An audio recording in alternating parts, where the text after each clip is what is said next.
வணக்கம் மக்களே, welcome to techie tax. நான் உங்கள் தியானிஷ். இன்னைக்கு நம்ம வந்து என்ன டாபிக்கை பத்தி பார்க்க போறோம்னா, what happen to Wipro.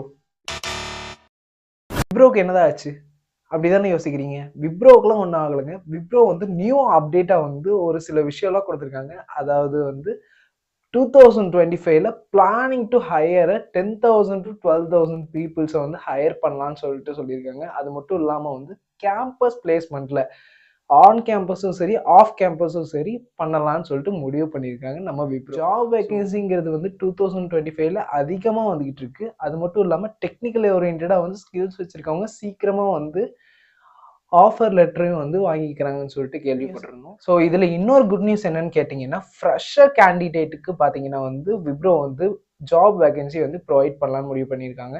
So இதெல்லாம் ஏன் பண்ணுறாங்க, பட் ஒய் அப்படின்னு தானே உங்களுக்கு ஒரு கொஸ்டின் மார்க் இருக்கும். கண்டிப்பாக யாருக்கா இருந்தாலும் அது தோணும். எனக்குமே அது தோணும். அதாவது விப்ரோ கம்பெனியை பொறுத்த வரைக்கும் நியூ ப்ராஜெக்ட் லான்ச் பண்ண போகிறாங்க. 4.5 rise reported on this new ப்ராஜெக்ட்னு சொல்லியிருக்காங்க. ஸோ அதுக்காக தான் வந்து ஃப்ரெஷர் கேண்டிடேட்டை அப்பாயிண்ட் பண்ணிட்டு இருக்காங்க. Students should focus on technical skills like data science, full stack development and networking etc. So இந்த மாதிரி யூஸ்ஃபுல்லான கண்டென்ட்ஸ் எல்லாமே வந்து நம்ம சேனலில் அப்லோட் பண்ணிட்டு இருக்கோம். மறக்காம பாருங்க. Follow our page for instant updates.